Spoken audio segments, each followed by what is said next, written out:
Okay ખંજનભાઈ. Mike હાજી હા sorry હા માઇક ચાલુ નહોતું. આપ પીડીએફ શેર કરી શકશો? મને મોડે બધા શ્લોક નથી યાદ. હા.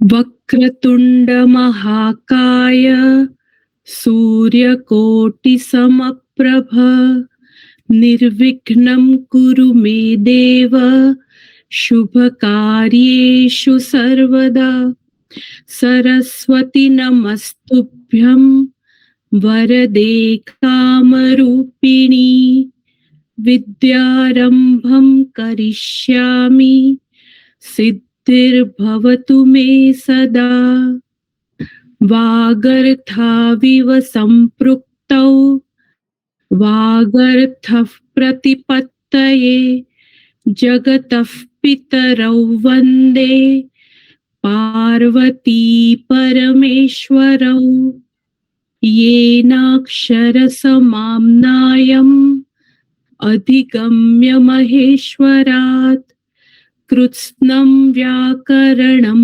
પ્રોક્તં તસ્મૈ પાણિનયે નમઃ.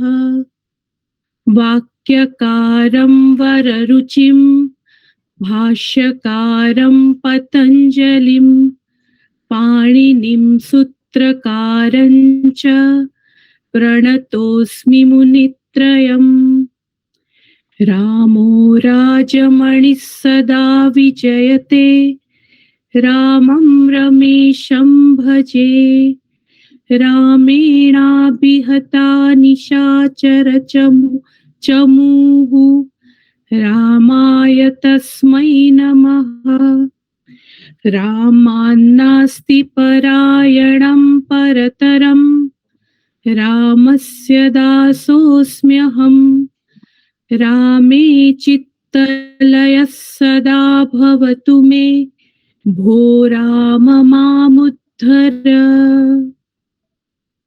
ऐ उण रुलरुक ए ओम ऐ औच हय वरट लड़ यमंगणनम झभय घड़धश जब गड़दश खफ छठथ चटतौ कपै शशर हल इति माहेश्वराणि सूत्राणि.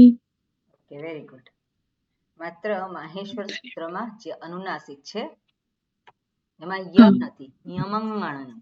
ઓકે, એટલે અનુનાસિક થોડુંક આવવું જોઈએ એમાં. યમંગણનમ. હા, એટલે અનુનાસિક યકાર જેવું આવવું જોઈએ. નહીં તો ય થઈ જાય. હા, યમંગણનમ. બરાબર.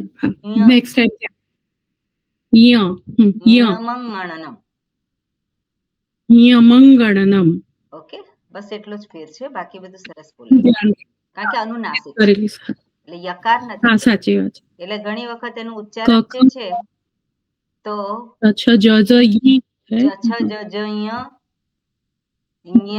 એટલે કેવી રીતે એ જે સ્થાન છે ત્યાંથી એ આવવું જોઈએ. રાઈટ, બરાબર છે. હા, હું પ્રેક્ટિસ કરીશ. Okay, very good. બરોબર.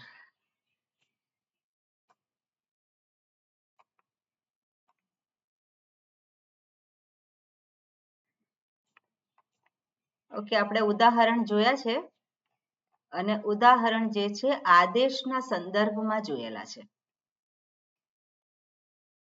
આદેશના સંદર્ભમાં નિયમો જે છે એ કેટલા છે? ઓકે, ખંજનબેન પૂછવું છે કઈ? સ્વામીજી, આદેશના સંદર્ભમાં જ એટલે લાસ્ટ લેક્ચર મેં હું હતી ને મેં સાંભળ્યું હતું ને એટલે એક ક્વેશ્ચન છે, એક પ્રશ્ન.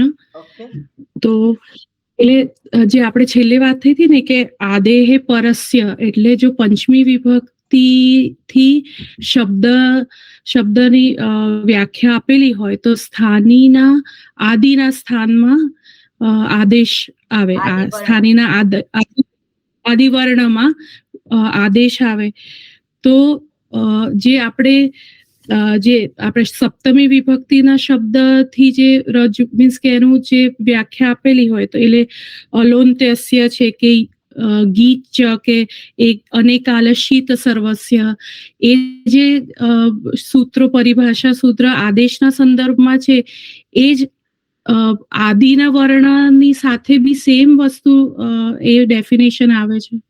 ના, અલોન્ત્યસ્ય કારણ કે જે છે એ સ્થાની દર્શાવે છે કે સ્થાનીમાં કઈ જગ્યાએ પરિવર્તન કરવાનું છે. એટલે સામાન્ય નિયમ એવો છે કે સ્થાની ક્યાં તો એક વર્ણનો હોય અથવા તો એક કરતા વધારે વર્ણનો હોય. એક વર્ણનો હોય સ્થાની તો ત્યાં કોઈ પ્રશ્ન નથી, પણ એક કરતા વધારે વર્ણનો હોય તો ત્યાં શું કરવાનું છે, છેલ્લો વર્ણ હોય એની જગ્યાએ ત્યાં બદલાવ આવે, એટલે છેલ્લો વર્ણ બદલાય, આદેશ ત્યાં આવે. આ સામાન્ય નિયમ છે. બરાબર. પણ જો આદેશ જે છે, હવે આદેશ એકાલ હોય તો પછી સવાલ નથી, છેલ્લો વર્ણ જે છે એ બદલાય. બરાબર, છેલ્લો વર્ણ બદલાતો હોય. બરાબર. હવે ધારો કે અનેકાલ હોય, એટલે એ ફર્સ્ટ એ જે છે કે આદેશ એકાલ હોય તો સ્થાની જે છે એ સ્થાની અનેકાલ હોય તો કયું ચેન્જ કરવાનું? છેલ્લો જે છે એ ચેન્જ કરવાનો. બરોબર. પણ જો આદેશ જે છે અનેકાલ હોય તો પછી શું કરવાનું છે, આખો સ્થાની બદલાઈ જાય. પછી એક વર્ણ વાળો હોય કે અનેક વર્ણ વાળો હોય. બરોબર. અનેકાલ હોય તો આદેશ અનેક, એટલે આધાર રાખે છે આદેશ ઉપર. એટલે આદેશ જો એક કરતા વધારે વર્ણ વાળો હોય તો આખા સ્થાનીને બદલી નાખે. પછી એક વર્ણ વાળો હોય કે અનેક વર્ણ વાળો હોય, સ્થાનિક ગમે તે હોય, પણ આદેશ અનેકાલ. બીજો નિયમ છે કે શિત. જો આદેશ શિત હોય, એટલે આદેશમાં શકાર ઈત હોય, પછી એકાલ હોય કે અનેકાલ હોય આદેશ, પણ જો એમાં શકાર ઈત હોય તો પણ આખા સ્થાનીને બદલી નાખે. પછી સ્થાની જે છે એકાલ હોય કે અનેકાલ હોય એ આપણે જોવાનું નથી, પણ જો આદેશ શિત હોય એટલે કે જેમાં શકાર ઈત હોય તો એ આખા સ્થાનીને બદલી નાખે છે. ક્લિયર? બીજું છે ગીચ. તો જો આદેશ જેમાં એ ગીત હોય અર્થાત ગકાર ઈત હોય, પછી એકાલ હોય કે અનેકાલ હોય, આ આદેશ ઉપર આધાર રાખે. એટલે જો આદેશ એકાલ હોય કે અનેકાલ હોય, જો એ ગીત હોય તે સ્થાનીના છેલ્લા વર્ણને સૂચવે છે. બરોબર? એ તો ખ્યાલ આવી. હા. હવે આદેહે પરસ્ય કહે છે ત્યારે આદેહે એટલે શરૂઆતનું, અને પરસ્ય પરનું જે છે તે. હવે પર જે છે એ પરનું શું છે, એટલા માટે કહેવામાં આવે કે પંચમી વિભક્તિ જ્યાં કોઈ કન્ડિશન દર્શાવતી હોય, પંચમી વિભક્તિ કન્ડિશન દર્શાવતી હોય અને પછી સ્થાનીને દર્શાવતો. બરાબર. પંચમી વિભક્તિ છે અને જુદા જુદા અર્થ થતા હોય સૂત્રમાં પણ એમાં જો પંચમી વિભક્તિને લક્ષમાં રાખીને જ્યારે આદેશ કયો હોય તો સ્થાનીના પહેલા વર્ણમાં બદલાવ આવે. આટલું છે એમાં. એટલો ખ્યાલ આવી ગયો, પણ લેટ્સ સે આદેશ એમાં બી જોઈએ ઉદાહરણમાં. તો ઉદાહરણ કયા છે એના? પેલું આપણે જે છેલ્લું કીધું નપુંસક લિંગમાં જો એટલે એ પર એ શબ્દ હોય અને પછી એ જોયું ને એક આપણે. હવે અહીંયા આપણે જોઈ શકીએ કે આ સૂત્ર છે ઈ દાસહ.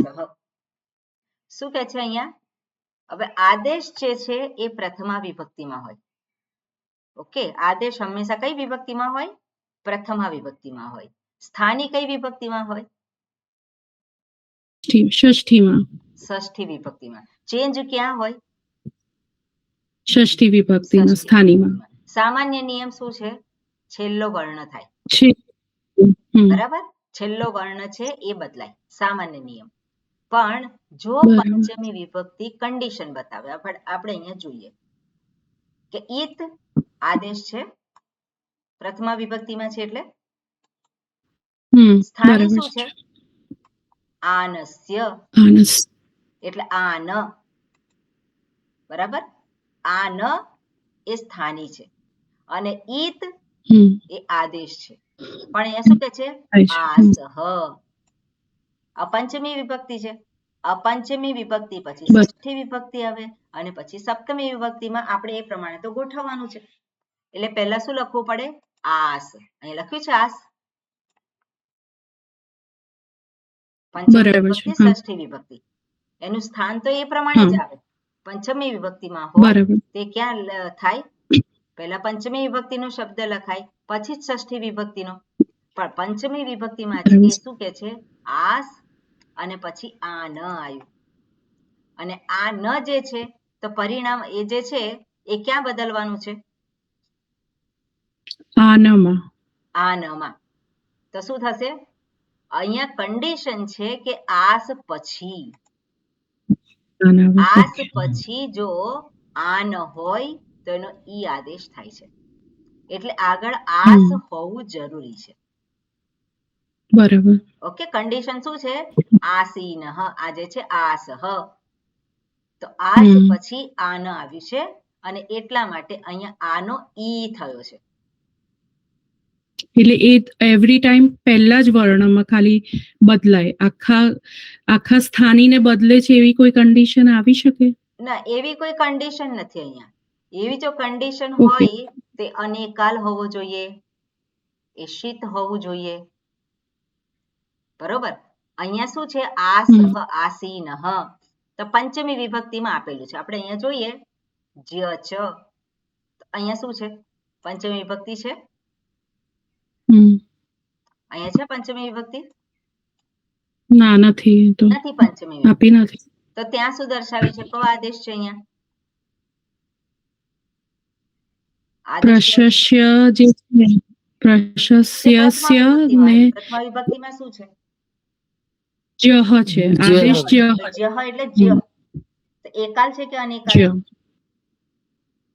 એ અનેકાલ છે. અનેકાલ છે. તો પ્રશસ્યસ્ય, તો પ્રશસ્ય શબ્દ જે છે એને શું થશે? આખો બદલી નાખશે, બદલી જ્ય થી બદલાઈ જશે. બરાબર. એટલે શું થશે? જ્ય અને પ્રત્યય શું છે? ઈષ્ઠન અથવા તો ઈયસુન, બે પ્રત્યય છે. તો પ્રશસ્ય અને પછી ઈષ્ઠ પ્રત્યય છે. ઈષ્ઠન અને ઈયસુન શું છે? આ પ્રત્યયો છે. ઓકે, અહીંયા જે છે ઈષ્ઠન ઈયસુન એ પ્રત્યયે પરી. ઓકે, આ સૂત્ર જોવું પડશે 5361 માં. ઈષ્ઠન અને ઈયસુન એ પ્રત્યયો જે 72 હોવા જોઈએ. કોણ જોશે? પ્રથમા વૃત્તિમાં જુઓ.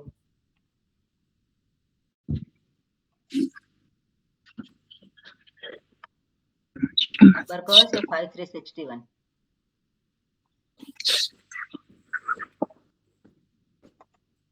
એમાં અનુવૃત્તિ આવેલી છે, તો અનુવૃત્તિ ક્યાંથી આવી છે એ જોવું પડે.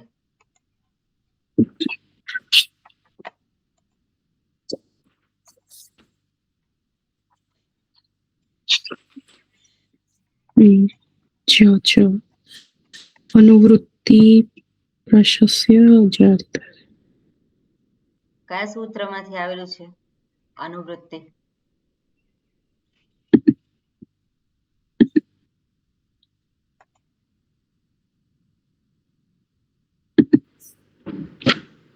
નંબર 60 નો નંબર.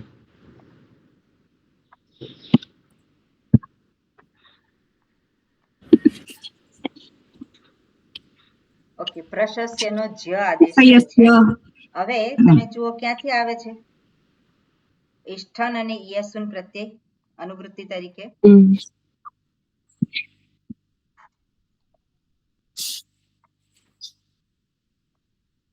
લખેલું છે કોઈ જગ્યાએ ત્યાં? ના, આમાં નથી લખ્યું. બરોબર. હવે તમે જુઓ અહીંયા 55 નંબરનું સૂત્ર.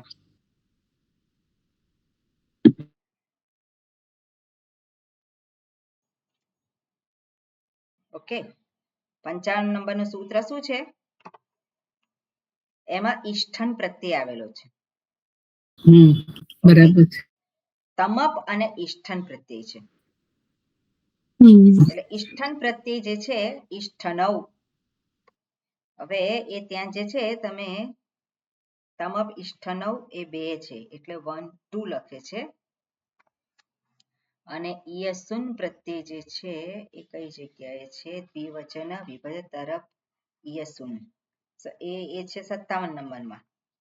પણ એમાં જે છે આપેલું છે એ પ્રત્યય માત્ર દર્શાવેલા છે કે આ બે પ્રત્યય લગાવવાના છે. અને કઈ જગ્યાએ લગાવવાના છે? તો એમાં દર્શાવે છે કે જ્યારે કમ્પેરેટિવ હોય તો ઈયસુન આવે પ્રત્યય, અને જ્યારે સુપરલેટિવ હોય તો ઈષ્ઠન પ્રત્યય આવે. એટલે ત્યાં એ પ્રત્યય માત્ર દર્શાવેલા છે એટલે પ્રથમા વિભક્તિમાં છે. પણ અહીંયા જે આવશે તો એ પ્રત્યય લગાવીએ છીએ આપણે. શું છે? એ પ્રત્યયની અનુવૃત્તિ આવે છે. એટલે શું કે છે? જ્ય ચ. તો જ્યને પણ તમે ઈષ્ઠન કે ઈયસુન પ્રત્યય લગાવો. એટલે ઈષ્ઠન અને ઈયસુન પ્રત્યય ક્યાં લાગે છે? તો કે પ્રશસ્ય એની અનુવૃત્તિ આવે છે જે છઠ્ઠી વિભક્તિમાં છે. એટલે પ્રશસ્ય શબ્દને ઈષ્ઠન પ્રત્યય લગાવ્યો અથવા તો ઈયસુન પ્રત્યય. બરાબર? એ લગાવ્યો અને પછી જે કન્ડિશન જે છે શું કે છે? કે પ્રશસ્ય જે છે, ઓકે, પાંચમી વિભક્તિ નથી આ. એટલે પ્રશસ્ય એને ઈષ્ઠન અને ઈયસુન પ્રત્યય લાગે છે. અને પ્રશસ્ય એ છઠ્ઠી વિભક્તિમાં છે અને એનો આદેશ જ્ય છે. હવે જ્ય જે છે એ અનેકાલ છે. અનેકાલ છે એટલા માટે આખા સ્થાનીને બદલી નાખે. બસ એટલે સિમ્પલ છે, એમાં બીજું કઈ છે નહીં. આજે પ્રત્યયે પરે જે છે સપ્તમી વિભક્તિ. અહીંયા આપણે જો એ કરવું હોય તો અહીંયા આપણે અનુવૃત્તિમાં એ બદલી શકીએ કે ઈષ્ઠન ઈયસુન સપ્તમી વિભક્તિ દ્વિવચન, કારણ કે એ બે પ્રત્યય છે. પણ પ્રથમાવૃત્તિમાં શું આપેલું છે? પ્રથમાવૃત્તિ મારી પાસે છે નહીં, તમારી પાસે હશે. હા, ચંદ્રિકાબેન શું લખેલું છે? કે બીજા કોઈ? અંજલિબેન? હા, એમાં એટલે ભાષા તેનો અર્થ વાંચું? ભાષાર્થ નહીં, હા, એમાં અનુવૃત્તિ આવે છે એમાં. અનુવૃત્તિ પ્રશસ્યસ્ય અચાદિ તદ્ધિતાઃ જ્ઞા પ્રાતિપદિકાત પ્રત્યયઃ પરશ્ચ. અચ્છા, એટલું જ આપેલું છે. હા, એમાં ઈષ્ઠન ઈયસુન આપેલું નથી. ઈયસુન નથી આપેલું. અચ્છા, ઓકે. એટલે સેક્શન જે છે આ અધિકાર જે છે ઈષ્ઠન એટલે સુપરલેટિવ કમ્પેરેટિવ એનો એ આખો સેક્શન છે, અધિકાર છે. એટલે એમાં નહીં આપ્યું હોય જ્ય ચ. ઓકે, ભાષાર્થમાં શું આપેલું છે? प्रशस्य शब्द के स्थान में ज्य आदेश भी होता है अचादि के परे रहते. ज्येष्ठः ज्यायान में पूर्ववती टी भाग का लोप प्राप्त होने पर. ઓકે, અજાદી જે છે એ એમાં આવે છે. હવે અજાદી હવે અજાદી જે છે એ ક્યાંથી આવે છે? એ 58 નંબરના સૂત્ર. બરાબર. હવે અજાદી પ્રત્યય જે છે તો અજાદી ઈષ્ઠન અને ઈયસુન બંને કેવા છે? અજાદી પ્રત્યય કહેવાય કે ના કહેવાય? બરોબર. હવે 58 નંબરમાં સૂત્રમાં જુઓ કે એની કઈ વિભક્તિ છે?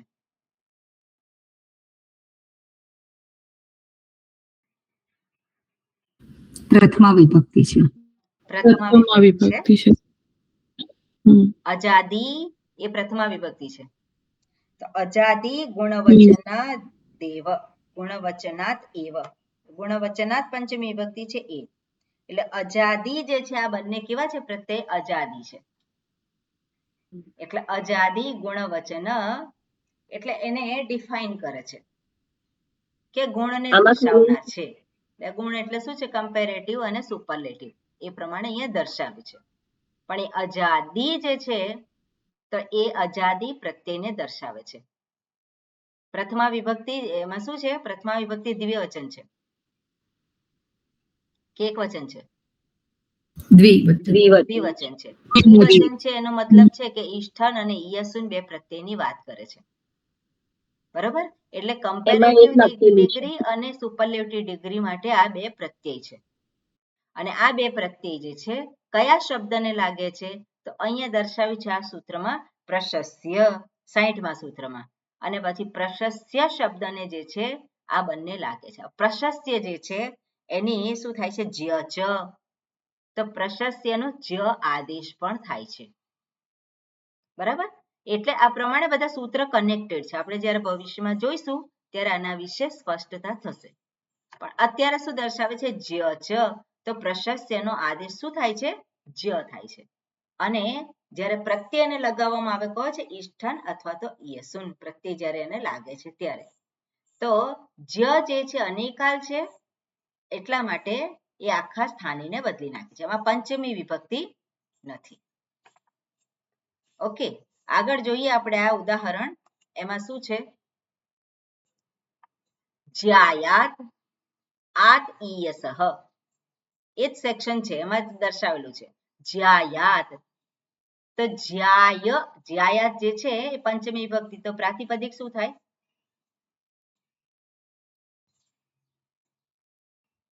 જ્યાય. ઓકે, પ્રાતિપદિક થાય છે જ્યાય. અને પછી આત એ આદેશ છે. શેના સ્થાને આવશે?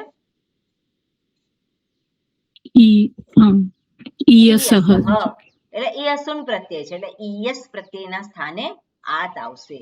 પણ શેના પછી? જ્યાય. હવે જ્યાય એ શું છે? જ્યાયાત છે એટલે જ્યાય. તો અહીંયા શું છે? પ્રશસ્ય શબ્દનો શું આદેશ થયો છે? જ્ય થયો છે. બરોબર? પ્રશસ્યનો જ્ય આદેશ કર્યો પહેલા આગળના સૂત્રથી.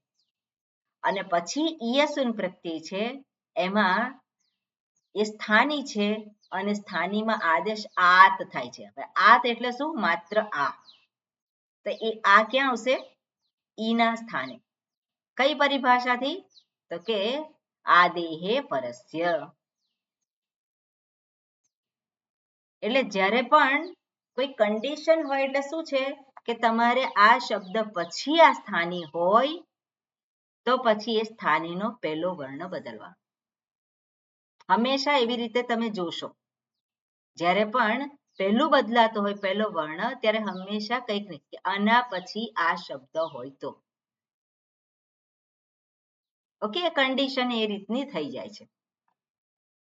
એટલે આદેશના સંદર્ભમાં આપણે આવી રીતે જોઈ શકીએ. બરોબર?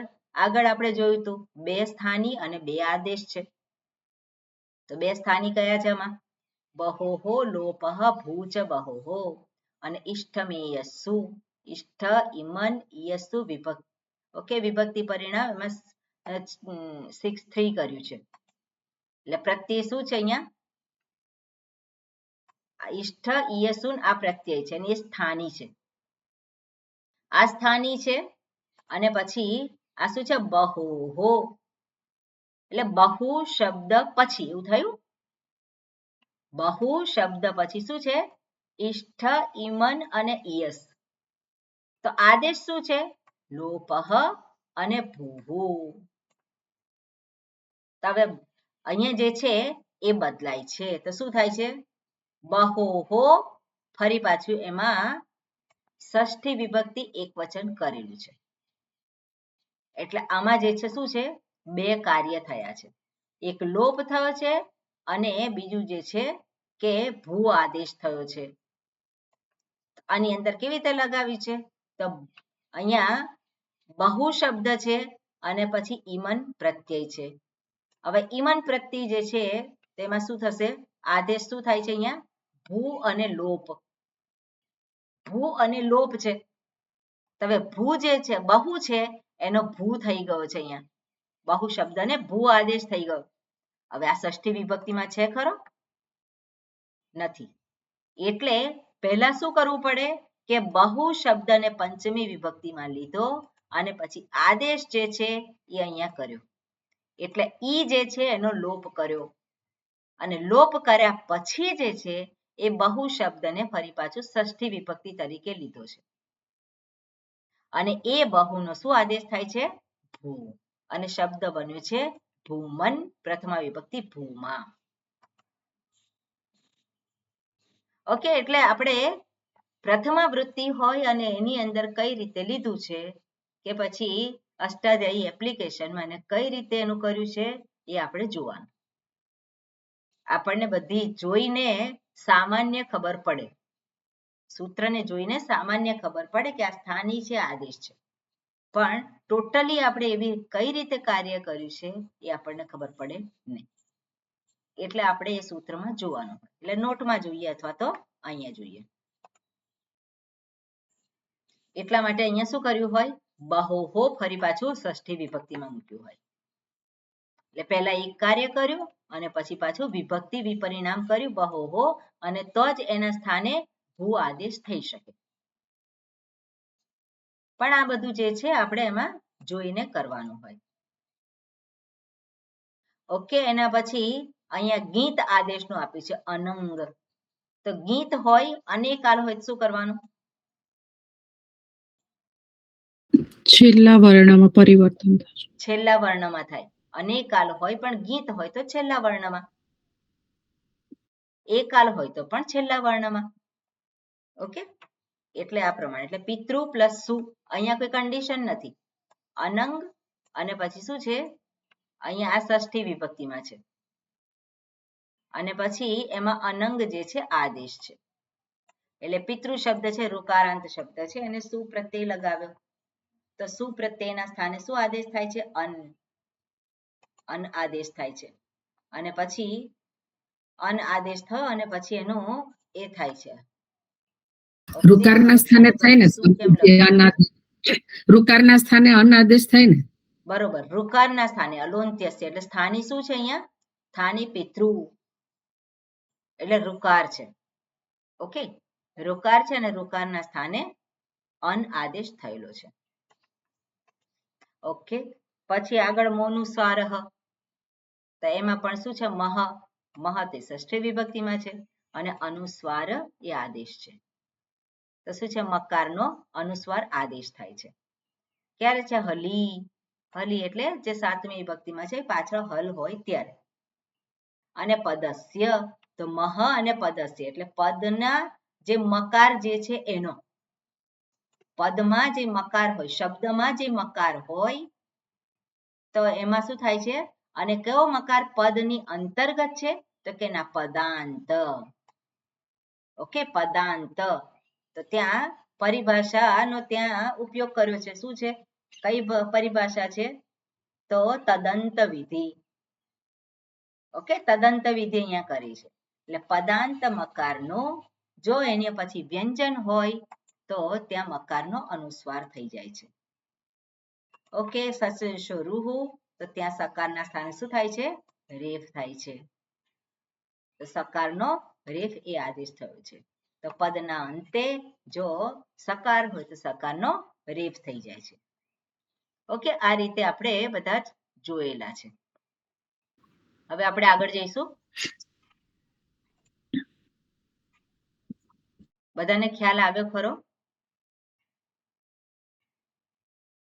એટલે આમાં તમને ટોટલી આવડી જશે એવું નહીં થાય ત્યાં તમને એવું લાગશે કે હજુ ખબર નથી પડતી પણ જેમ જેમ પ્રેક્ટિસ થશે તેમ તેમ જ તમને ખ્યાલ આવશે કે હા આવી રીતે આ થાય છે ઓકે એટલે હમણાં બધું ખબર પડી જશે એવું નહીં થાય બરોબર હવે સામાન્ય અહીંયા માહિતી છે એ આપેલી છે જીગરભાઈ નથી આવ્યા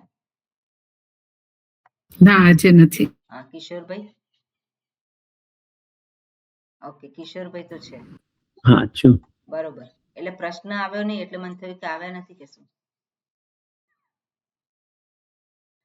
બરોબર સમજાયું કિશોરભાઈ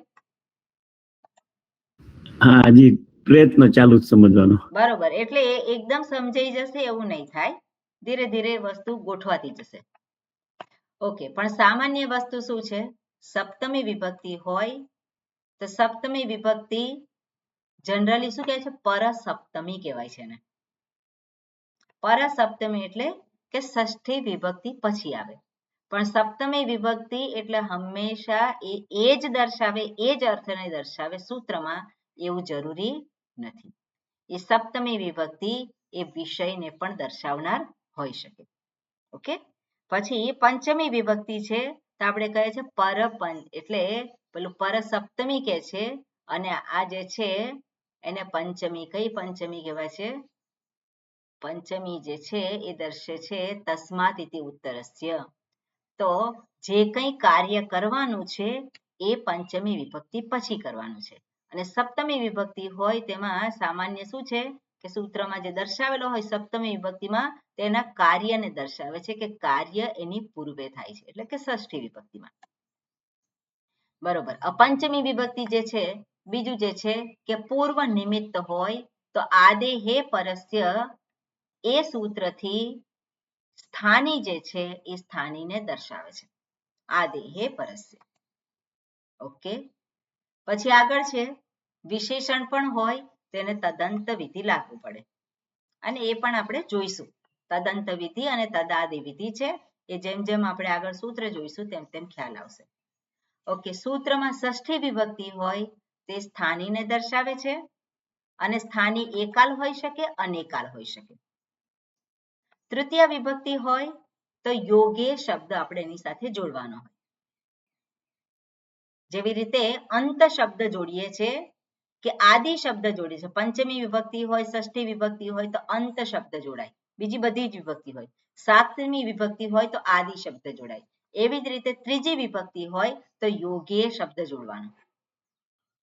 ઓકે, સૂત્રમાં જ્યાં જ્યાં પણ ત્રીજી વિભક્તિનો પ્રયોગ થયો હોય તો ત્યાં યોગે. યોગે એટલે એના કનેક્શનમાં જ્યારે આવું હોય ત્યારે.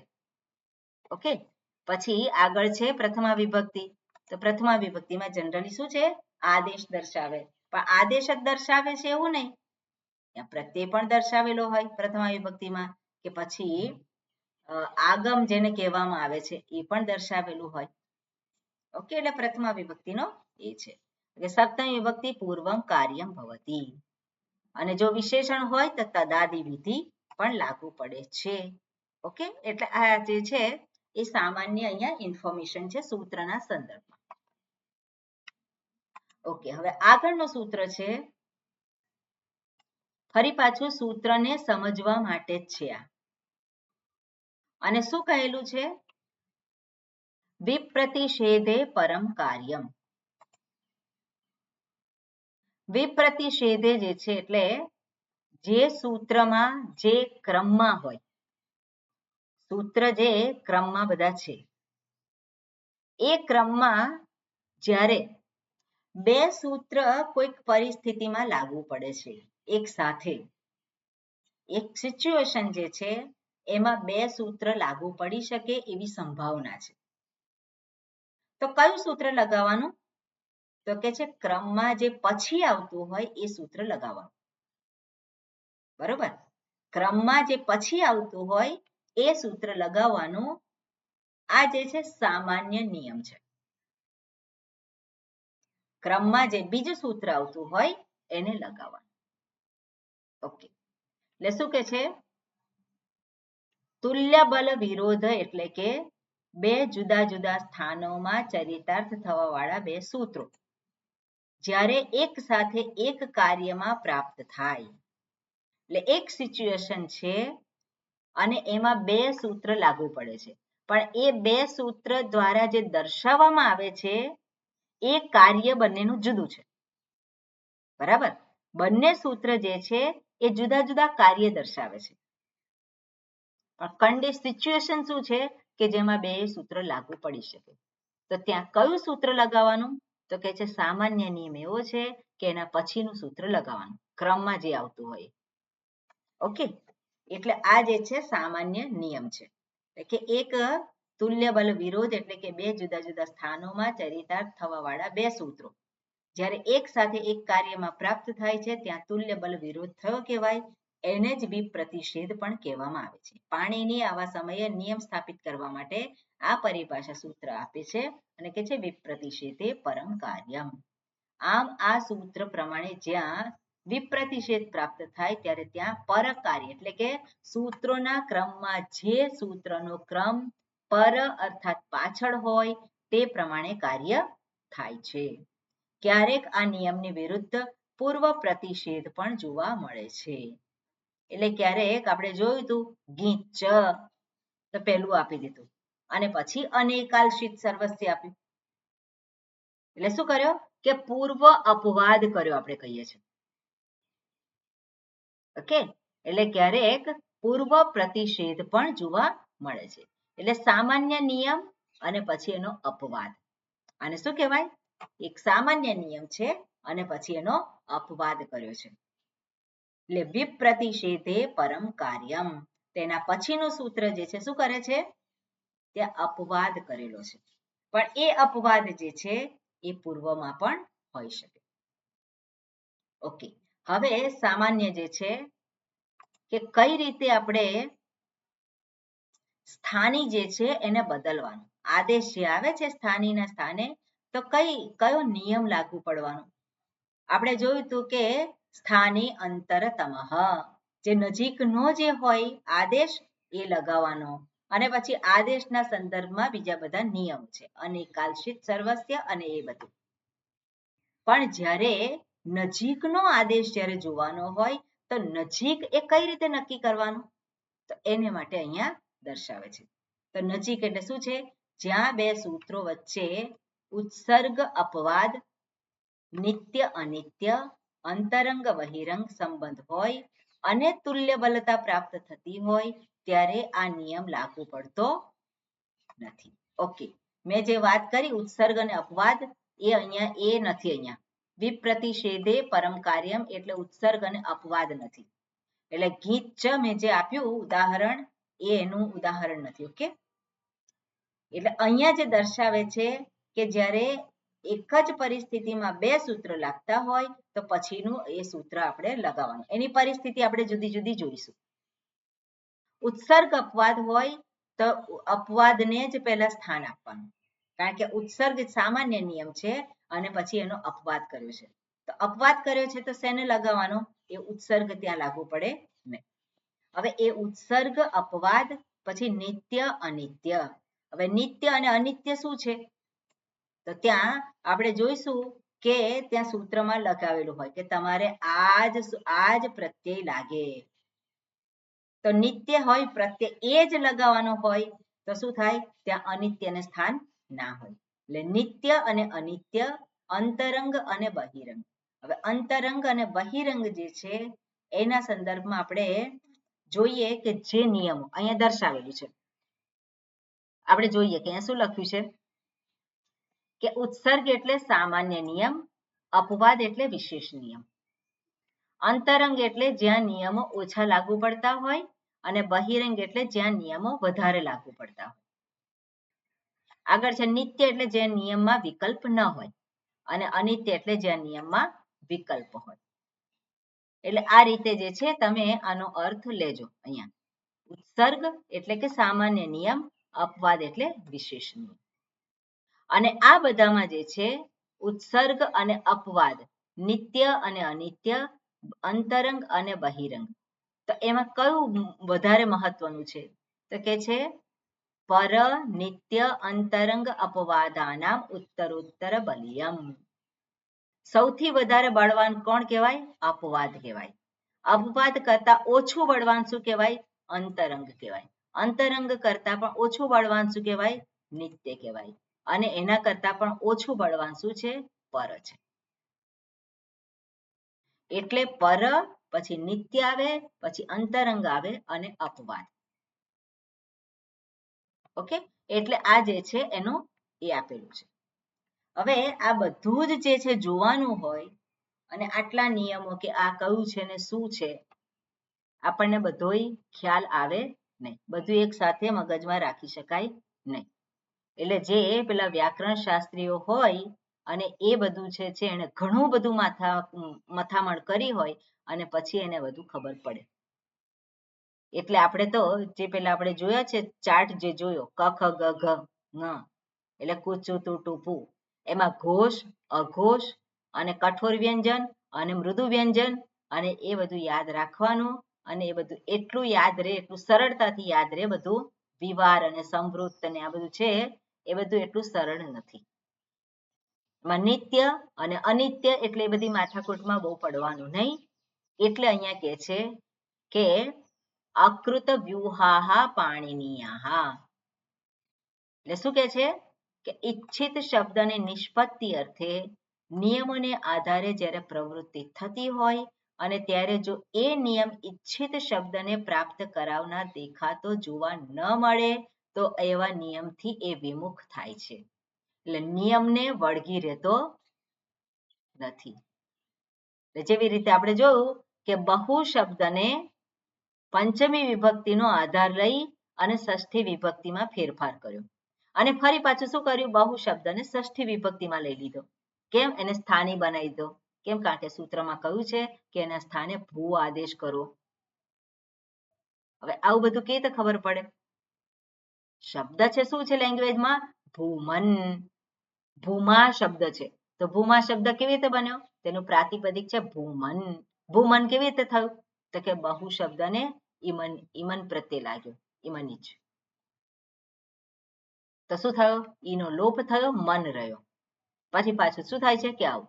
એટલે આપણે જે ભાષાની અંદર જે શબ્દ છે એ પ્રાપ્ત કરવા માટે નિયમો લગાવીએ છીએ. જો આપણે નિયમોને વળગી રહીએ તો ભાષામાં જે છે શબ્દ એ પ્રાપ્ત ન થાય, અને પ્રાપ્ત ન થાય તો આપણો ઉદ્દેશ જે છે એ ઉદ્દેશ સિદ્ધ થાય નહીં. આપણે તો ભાષાને સમજવા માટે નિયમોને સમજીએ છીએ, પણ નિયમ અંતર્ગત ભાષા નથી. ભાષા તો છે જ, અને એ ભાષાને સમજવા માટે નિયમો છે. પણ જો એ નિયમોને આપણે પકડી જ રાખીએ અને શબ્દ જે છે આપણને ભાષાનો પ્રતીત ન થતો હોય તો આપણે ત્યાં નિયમોમાં શું કરવાનું હોય? બાંધછોડ કરવાની. નિયમોને વળગી રહેવાનું નહીં.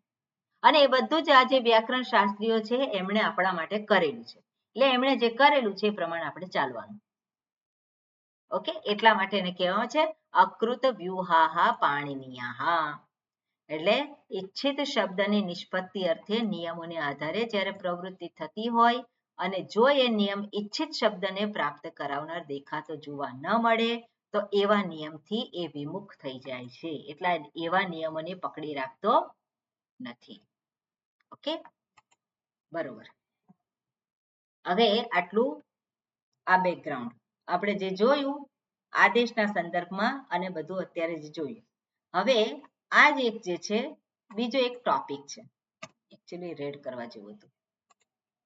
બીજો હવે ટોપિક શરૂ થાય છે. હવે સંધિનો ટોપિક તો આપણે ક્યારનો શરૂ કર્યો ને, પણ સંધિના ટોપિક અંતર્ગત આ બધી પરિભાષાઓ આવી. બરાબર? હવે પરિભાષા હજુ પૂરી થઈ ગઈ છે એવું નહીં. હવે એ સંધિ અંતર્ગત જે પરિભાષા જે છે એને સમજવાની છે, અને એને અસિદ્ધત્વમ કહેવામાં આવે છે. હવે અસિદ્ધત્વમ શબ્દનો અર્થ શું થાય છે? ન હોવા બરાબર. બે સૂત્ર આપેલા છે. બે સૂત્ર કંઈક ને કંઈક ચેન્જ લાવે છે, કંઈક ને કંઈક બદલાવ લાવે. સૂત્ર જે આપ્યું હોય શેને માટે આપ્યું હોય? કંઈક બદલવા માટે આપેલું હોય. એટલે સ્થાની અને આદેશ છે. હવે સ્થાની અને આદેશ જે બતાવેલા છે બે સૂત્ર છે. આ બે સૂત્રમાંથી આપણે પહેલું સૂત્ર લગાવ્યું, એમાં કંઈક બદલાવ આવે, પછી આપણે બીજું સૂત્ર જે લાગતું હોય એ લગાવીએ. આ સામાન્ય નિયમ છે. હવે અહીંયા અસિદ્ધત્વમ છે એ શું કે છે કે બીજું સૂત્ર જે છે આપણે લગાવ્યું, પહેલું સૂત્ર લાગુ પડતું નથી, પણ બીજું સૂત્ર છે એ લાગુ પડે છે. હવે લાગુ પડે છે એ લગાવ્યું, એ કાર્ય થયું, પણ એની ઉપરનું સૂત્ર છે એ જે કંઈ કાર્ય થયું છે બીજા સૂત્ર દ્વારા એને ખબર નથી.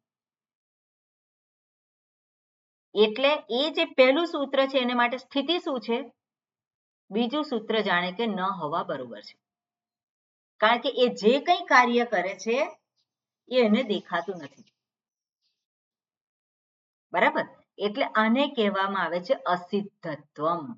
ન હોવા બરોબર. એટલે સૂત્ર દ્વારા જે કંઈ કાર્ય થયેલું છે પણ એ કાર્ય કેવું છે? ન હોવા બરોબર. કોને માટે? આગળના સૂત્ર માટે.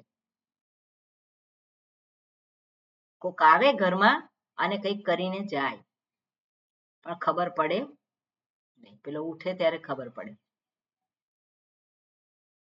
પણ ઊંઘી ગયેલો હોય તેને ખબર પડે નહીં. તેને માટે શું છે? ન હોવા બરોબર. શું થયું છે ને શું નહીં એને કઈ. એટલે આ જે છે ને અસિદ્ધત્વમ કહેવામાં આવે છે અને એને માટેનું સૂત્ર છે પૂર્વત્ર અસિદ્ધમ. ઓકે, હવે શું કે છે? વ્યાકરણના કાર્યો માટે અસિદ્ધ સંજ્ઞાનો પ્રયોગ વારંવાર થયેલો જોવા મળે છે. આ સંજ્ઞા એવા સૂત્રો માટે પ્રયોજાય જાય છે કે જેનું કાર્ય અમુક જગ્યાએ અટકાવવું છે, જે અન્યથા થઈ જાય છે. એનું કાર્ય જે છે એને અટકાવવું છે. એટલે જે નહીં તો એ લાગુ પડી જાય. એટલે ત્યાં આ સૂત્રોનો અસિદ્ધ અર્થાત ન હોવા બરાબર માનવામાં આવે છે. જે સામાન્ય રીતે અસિદ્ધ બનાવેલા સૂત્રો દ્વારા અટકાવવામાં આવતું હોય અને બીજા પછીના સૂત્રો પ્રમાણે કાર્ય કરવામાં આવે છે અને આપણે સમજીએ. અષ્ટાધ્યાયીમાં 2 જગ્યાએ આ નિયમ પ્રસિદ્ધ છે. એક તો જે છે પૂર્વત્ર અસિદ્ધમ અને બીજું છે 6-4-22 અસિદ્ધવત અત્ર આભાત. હવે તમે પહેલું આ કાઢો સૂત્ર અષ્ટાધ્યાયીમાં 8-2-1.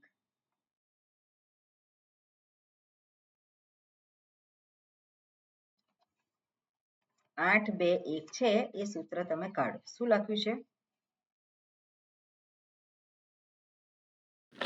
પૂર્વત્ર સિદ્ધમ. પૂર્વત્ર અસિદ્ધમ. પૂર્વત્ર આ સિદ્ધ અસિદ્ધમ. એટલે શું છે? પૂર્વત્ર અસિદ્ધમ. અસિદ્ધમ. ક્યાં સુધી જાય છે? 8-4-68 સુધી. 8-4-68 જુઓ સૂત્ર. કયું છે છેલ્લું સૂત્ર? 68 નંબરનું.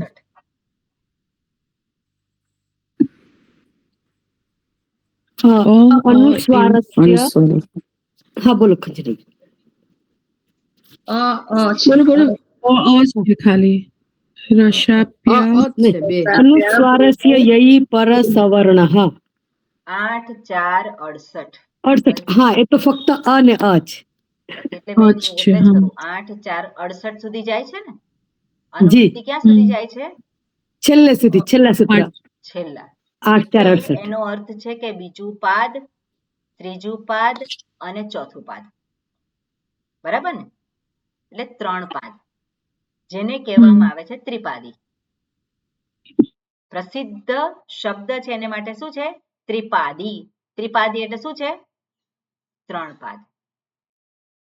એટલે આ 3 પાદ જે છે એના દ્વારા જે કંઈ કાર્ય થાય છે એ બધું જ આગળના 7 અધ્યાય અને 1 પાદ 8મા અધ્યાયનું એને દેખાતું નથી. ઓકે, ત્રિપાદીમાં જે કંઈ કાર્ય થાય છે એ આગળનું સપાદ સપ્તાધ્યાય કહેવાય ને. સપ્ત અધ્યાય સપાદ. સપાદ એટલે પાદેન સહ, પાદ સહિત 7 અધ્યાય. એટલે 8મા અધ્યાયનો પહેલો પાદ સહિત આગળના 7 અધ્યાય. એટલે જે કંઈ કાર્ય ત્રિપાદી દ્વારા થાય છે એ કાર્ય આગળનું સેક્શન છે એને માટે ન હોવા બરોબર છે. એટલે એને દેખાતું નથી. બરોબર? આ એક છે. હવે ત્રિપાદી અંતર્ગત પણ શું છે? પછીના સૂત્રનું કાર્ય જે કંઈ થાય છે, જે કંઈ બદલાવ થાય છે એ આગળના સૂત્રને દેખાતું નથી. ઓકે, એટલે આગળના સૂત્ર માટે પછીના સૂત્રનું કાર્ય ન હોવા બરોબર. એટલે કન્ડિશન શું થાય? આગળના સૂત્રને પછીના સૂત્રનું કાર્ય નથી દેખાતું, એટલે કે એનો બદલાવ દેખાતો નથી. એને બદલાવ કર્યો છે પણ એને દેખાતો નથી. એટલે એને માટે તો કન્ડિશન શું છે, સિચ્યુએશન શું છે, પહેલી જે હતી એની એ જ છે. બરાબર. પછીના સૂત્રનું જે કંઈ બદલાવ કર્યો એને દેખાતો જ નથી. એટલે એનો અર્થ એવો છે કે ત્રિપાદીમાં જે કંઈ આપણે કરવાનું છે બદલાવ, એ ક્રમ પ્રમાણે બદલાવ કરવાનો છે. એટલે સૂત્ર જે છે એ ક્રમમાં જ એનો ઉપયોગ કરવાનો છે. ત્યાં ક્રમ મહત્વનો છે ત્રિપાદીમાં. જો પછીનું સૂત્ર જો આપણે લાગુ પડે તો એનું કાર્ય એ આગળના સૂત્રમાં લાગુ પડતું, એટલે આગળના સૂત્રને એ દેખાતું નથી. એટલે એને માટે તો કેવું છે કે જે ઓરિજિનલ સિચ્યુએશન છે એ જ છે. બરાબર. એટલે ઓરિજિનલ સિચ્યુએશન છે એ જ છે, એટલે એનો તો વારો આવવાનો જ નથી. એનો વારો ના આવે એટલા માટે શું કરવાનું હોય કે ક્રમમાં જ બધા સૂત્રોને લાગુ પડે. લગાવવાના હોય ત્રિપાદીમાં તો ત્રિપાદીમાં એક ક્રમમાં જ બધા સૂત્રો લાગુ પડશે. એટલે બીજું કંઈ યાદ ના રહે તો આટલું યાદ રાખવાનું કે ત્રિપાદી છે એમાં બધા જ સૂત્રો ક્રમ પ્રમાણે લગાવવાના છે. ઓકે. એટલે પૂર્વત્ર અસિદ્ધમ એનો અર્થ મેં કહ્યું કે પછીના સૂત્રનું કાર્ય એ આગળના સૂત્રને દેખાતું નથી. એટલે એને કે અસિદ્ધત્વમ. ઓકે. અને અસિદ્ધત્વમ ક્યાં છે તો કે અસિદ્ધત્વમ ત્રિપાદીમાં છે. અને સાથે સાથે બીજું એક સેક્શન છે 6-4-22. હવે એ કાઢો 6-4-22.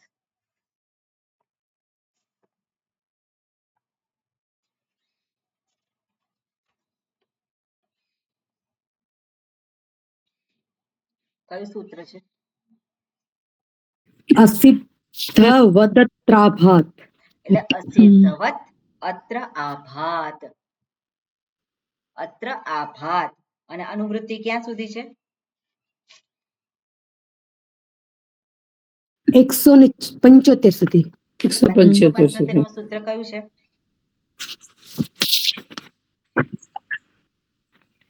છેલ્લું ઋતવ્ય વાસ્તવ્ય વાસ્ત્વ માધ્વી હિરણ્મયાની ઈચ્છંદસી. 175 સુધી જે છે એ અહીંયા આ સેક્શન છે. હવે આ સેક્શન જે છે એની અંદર થોડોક નિયમ જુદો છે.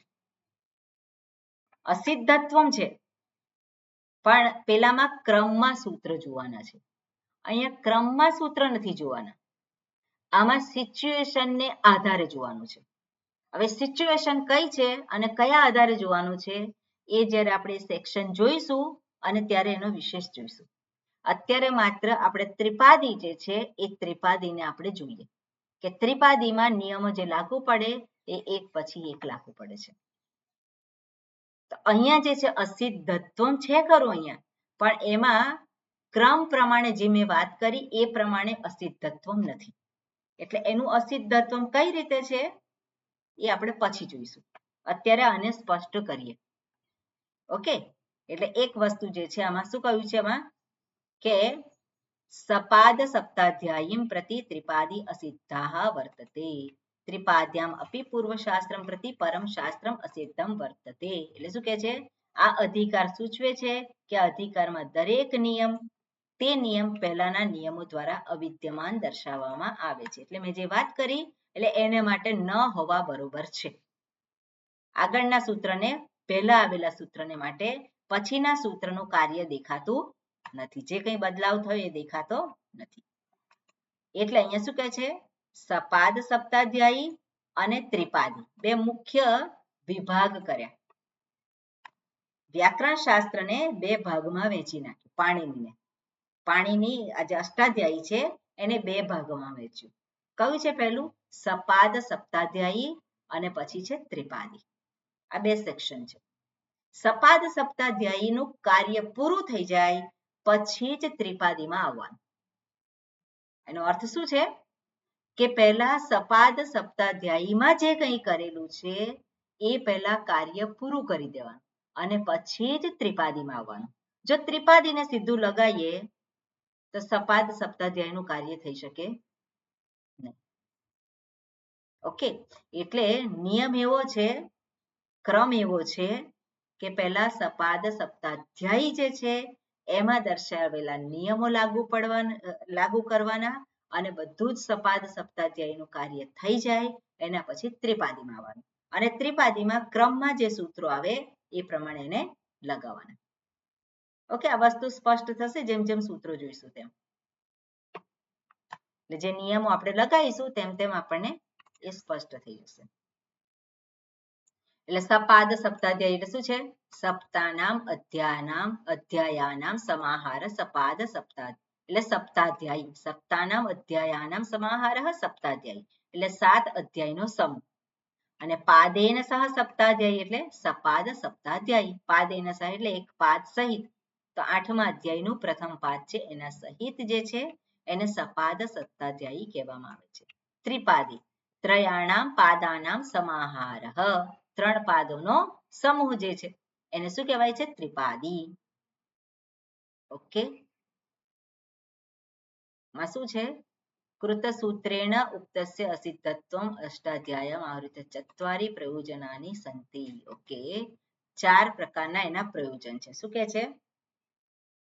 કે ત્રિપાદ્યા અપેક્ષયા સપાદ સપ્તાધ્યાયી સૂત્રાણામ બલીયસ્ત્વમ. એ કે છે ત્રિપાદીની અપેક્ષામાં સપાદ સપ્તાધ્યાયી એના નિયમો વધારે બળવાન છે. એનો અર્થ શું છે? પહેલા સપાદ સપ્તાધ્યાયીના નિયમોને લાગુ કરવાના, પછી ત્રિપાદીમાં આવવાનું. બીજું છે ત્રિપાદ્યામ પરસૂત્રાણામ અપેક્ષયા પૂર્વસૂત્રાણામ બલીયસ્ત્વમ. જે પછી ત્રિપાદી અંતર્ગત પછીના સૂત્ર કરતા પહેલું સૂત્ર એને મહત્વ આપવાનું, એ વધારે બળવાન કહેવાય એટલે એને પહેલા લગાવવાનું. ઓકે, પછી શું કે છે? સપાદ સપ્તાધ્યાયાઃ સૂત્રૈઃ ત્રિપાદ્યાઃ સૂત્રાણામ અદર્શનમ. એટલે ત્રિપાદીમાં જે સૂત્ર જે છે એમાં જે દર્શાવેલા છે એ જાણે કે સપાદ સપ્તાધ્યાયી માટે નથી. એટલે સપાદ સપ્તાધ્યાયી છે એને ત્રિપાદી દેખાતું નથી, એટલે એનું કાર્ય નથી દેખાતું. એ જ રીતે ત્રિપાદી અંતર્ગત પણ આગળના જે સૂત્રો છે એના પછીના સૂત્રો દેખાતા નથી, એના માટે ન હોવા બરોબર છે. બરોબર, એટલા માટે જ એને ક્રમમાં જ એને લેવાના હોય ત્રિપાદી અંતર્ગત. એટલે ત્રિપાદીમાં આવેલા સૂત્રો સામાન્ય રીતે ક્રમ પ્રમાણે અપનાવવામાં આવે છે. ઓકે, હવે બીજું છે એને પણ અહીંયા આપી દીધેલું છે. શું કે છે? અસિદ્ધવત અત્ર આભાત. તો આ જે છે આ અધિકાર સૂત્ર છે, અહીંથી શરૂ કરીને આભાત એટલે કે પાદની પરિસમાપ્તિ સુધી આ સૂત્રનો અધિકાર જાય છે. હવે અહીં બતાવેલા કાર્યો આભીય કાર્યો કહેવાય છે. આવા કોઈ સૂત્રમાં બતાવેલા કાર્યો માટે જે નિમિત્ત બતાવવામાં આવ્યું હોય તેવું જ નિમિત્ત બીજા કોઈ સૂત્રમાં બીજા કોઈ કાર્ય માટે બતાવવામાં આવ્યું હોય ત્યારે બીજા આભીય કાર્યની દ્રષ્ટિમાં પહેલું આભીય કાર્ય અસિદ્ધવત છે, એ તે કાર્ય થયું ન હોવા બરાબર છે એવું ગણી ને તે કાર્ય થયા પહેલા જે સ્થિતિમાં હોય છે તે સ્થિતિ એ પ્રમાણે થાય છે. આના સંદર્ભમાં આપણે પછી જ્યારે આના નિયમો જોઈશું ત્યારે એ વસ્તુને સ્પષ્ટ કરીશું. અત્યારે બે મિક્સ નથી કરતા. ઓકે, અહીંયા સામાન્ય આપેલી છે માહિતી, એ કાર્યના સંદર્ભમાં દર્શાવેલી છે. અહીંયા જે નિયમ જે છે એ કાર્યના સંદર્ભમાં છે અને એ વસ્તુ અત્યારે આપણે જોતા નથી. ઓકે, હવે આગળ કે છે સ્વમરૂપમ શબ્દસ્ય અશબ્દ સંજ્ઞા. આ સૂત્ર દર્શાવે છે કે આ શબ્દશાસ્ત્ર છે, શબ્દની નિષ્પત્તિ કેવી રીતે થઈ છે એ દર્શાવે છે. એટલે આ શબ્દ જે છે એટલે શબ્દને પ્રાધાન્ય આપવાનું છે, એના અર્થને પ્રાધાન્ય આપવાનું નથી. પહેલા પણ આપણે જોયું હતું અગ્નિર ઢક, અગ્નિ શબ્દને ઢક પ્રત્યે લગાવો. તો અગ્નિ શબ્દને ઢક પ્રત્યે લગાડે શું છે? જેમાં અકાર છે, અગ્નિ એટલે શું છે? જેમાં અકાર છે, ગકાર છે, નકાર છે, ઈકાર છે, એને ઢક પ્રત્યે લાગે છે, નહીં કે એના સમાનાર્થી શબ્દોને. એટલે અગ્નિ શબ્દના સમાનાર્થી શબ્દો છે. કયા છે? અનલહ, પાવકઃ. તો ઢક પ્રત્યે જે દર્શાવ્યો છે એ એને લાગુ પડે અને એ જ વસ્તુ અહીંયા દર્શાવે છે. એટલે વ્યાકરણ શાસ્ત્રે તુ શબ્દસ્ય એવ પ્રાધાન્યમસ્તિ અર્થસ્ય ન. એટલે અર્થને ત્યાં લેવાનો નથી, ત્યાં શબ્દને જ પ્રાધાન્ય આપવાનું છે. એટલે અહીં વ્યાકરણ શાસ્ત્રમાં સંજ્ઞા રૂપ શબ્દોને છોડીને જ્યારે કોઈ શબ્દનો પ્રયોગ કરવામાં આવ્યો હોય તો તે શબ્દથી તેનું સ્વરૂપ અર્થાત તેના સવર્ણને ગ્રહણ કરવાના હોય છે, નહીં કે એનો અર્થ અથવા તો એના જેવા અર્થવાળા શબ્દો. ઓકે, બસ આ સામાન્ય આ વસ્તુને આપણે પહેલા પણ જોઈ છે, આ સૂત્ર દ્વારા અહીંયા કહેવામાં આવી છે. સંજ્ઞા સિવાય એટલે સંજ્ઞા રૂપ શબ્દોને છોડીને સંજ્ઞા આપી હોય તો એ જે છે એને અહીંયા એ અર્થમાં લેવાના નથી. ઓકે, હવેથી સંધિના નિયમો શરૂ થાય એની પહેલા પહેલું સૂત્ર છે વૃદ્ધિરાદેશ. શું કહે છે? વૃદ્ધિ વર્ણ દર્શાવે છે. કયા કયા છે વૃદ્ધિ વર્ણ? આ, ઐ, ઔ. આ, ઔ. એટલે શું કહે છે? હવે તમે પહેલા નંબરનું સૂત્ર કાઢો. પ્રથમા વૃત્તિમાં પહેલા નંબરનું સૂત્ર કાઢો. એમાં અનુવૃત્તિ તો હોય નહીં પહેલા નંબર સૂત્રમાં, કે હોય? મતાનુવૃત્તિ ના જ હોય ને. ન હોય. એટલે પહેલા નંબરનું સૂત્ર છે પ્રથમા વૃત્તિમાં જુઓ, એનો પદચ્છેદ જુઓ.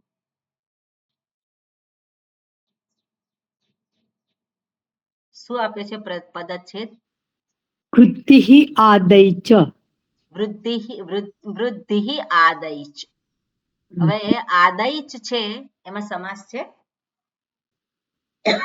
હા, હા, સમાસ શું આપેલો છે? આતચ આચ એચ ચ એચ. બરાબર, એટલે શું છે? ત્રણ વસ્તુ છે. આત, એ શું છે? આત, પછી એચ, આત ચ. હા, પછી આત છે, પછી ऐच ચ. ऐच એ જ કે ઐચ છે? ઐચ ઐચ ચ. ઐચ ક્યાં આવે છે? હવે પ્રત્યાહાર જોવાનું. ઐ ઔચ. ઐ અને ઔ. ઐચ એટલે શું છે? ઐ સકાર ઔચ. સુધી ઐચ એટલે ઐ અને ઔ. એટલે આત, આત એટલે શું? માત્ર આ. वाली એટલે આ, ઐ અને ઔ એ શું છે? વૃદ્ધિ સંજ્ઞા છે. એને વૃદ્ધિ સંજ્ઞા આપવામાં આવેલી છે. એટલે આપણે કાયમ કહે છે વૃદ્ધિ વર્ણ કયા છે? તો કે આ, ઐ અને ઔ. બીજું સૂત્ર છે એ ગુણને દર્શાવે છે. શું કહ્યું છે?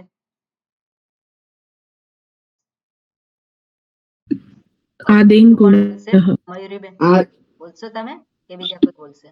હાજી બોલો માં. અદેંગ ગુણઃ પદચ્છેદ અદેંગ પ્રથમા વિભક્તિ એકવચન, ગુણઃ પ્રથમા વિભક્તિ એકવચન, સમાસ. અદેંગ એટલે આપણને ખબર ના પડે એટલે આપણે સમાસ એટલે સમાસ અચ્ચ અચ્ચ ઇંચ અદેંગ સમાહાર દ્વંદ્વ સમાસ. ઓકે. એટલે પેલો અ ઉંગ એટલે એ પેલું એ ઓ એ ઉંગ આઈ ઉંગ એ ઉંગ રૂપ એ ઉંગ એ ઔચ. હા, બરાબર કરવાનું એવું.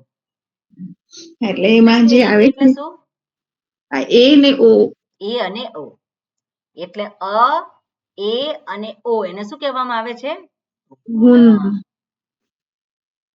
એટલે ગુણવર્ણ છે. બરોબર, અ, એ અને ઓ ગુણવર્ણ છે. અને વૃદ્ધિ વર્ણ કયા છે? તો કે આ, ઐ અને ઔ. આ જે છે એનું છે. હવે સંહિતાયામ આ જે છે પરહ સન્નિકર્ષ સંહિતા. સંહિતા એટલે સંધિ. તો સંધિ કયા સિચ્યુએશનમાં કરવાની છે એ દર્શાવે છે. કે છે વર્ણોની અત્યંત સમીપતાની સંહિતા સંજ્ઞા થાય છે. તો સંહિતા એટલે કે સંધિ. સંધિ સંજ્ઞા ક્યારે કહેવાય છે? જ્યારે વર્ણો એકબીજાની અત્યંત નજીક આવી જાય. ત્યારે શું કહેવાય ને? સંહિતા એટલે કે સંધિ કહેવાય છે. એ સિચ્યુએશન ને સંધિ કહેવામાં આવે છે. સંજ્ઞા આપી. ઓકે, એટલે સંધિ કોને કહેવાય? તો કે સંહિતા. તો સંહિતા એટલે શું છે? વર્ણો જ્યારે એકદમ નજીક આવી જાય, એકબીજાની જોડે આવી જાય, તો એને કહેવામાં આવે છે સંધિ, સંહિતા. ક્લિયર? બસ એટલું જ અહીંયા કહેલું છે, બીજું કંઈ એક્સ્ટ્રા એમાં કહેલું નથી. અને આવા જે અધિકાર છે ક્યાં ક્યાં છે? ઓકે, હિમાલયબેન શું પૂછ્યું છે? સ્વામિનીજી, એ સૂત્ર 14108 બતાવે છે પ્રથમ આવૃત્તિમાં. આપણે હંમેશા અષ્ટાધ્યાયીનો જ નંબર લખવાનો. હા, ઓકે, પ્રથમાવૃત્તિમાં આગળ પાછળ નંબર હશે, આપણે શબ્દોને આધારે શોધી કાઢવાનું. એક બે સૂત્ર આગળ પાછળ હોઈ શકે, પણ અહીંયા અષ્ટાધ્યાયીમાં નંબર કયો છે એ મહત્વનું છે. હા, એમાં 109 જ છે. આપણે એ જ નંબરને આપણે વળગી રહેવાનું. બરાબર, અષ્ટાધ્યાયીનો. ઓકે, શું કહે છે હવે? સંહિતા અધિકાર જે છે, સંહિતા અધિકાર એટલે વિષય. એટલે સંહિતાનો વિષય જે છે એ 3 જગ્યાએ છે. અને કઈ 3 જગ્યાએ છે? તો 6:1:72 જુઓ. 6:1:72 અને ક્યાં સુધી જાય છે?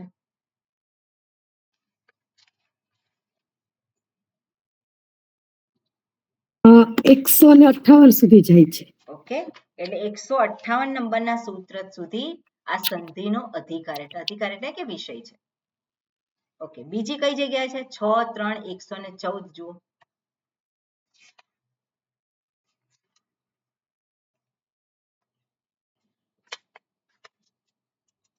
6:3:114 સંહિતાયામ.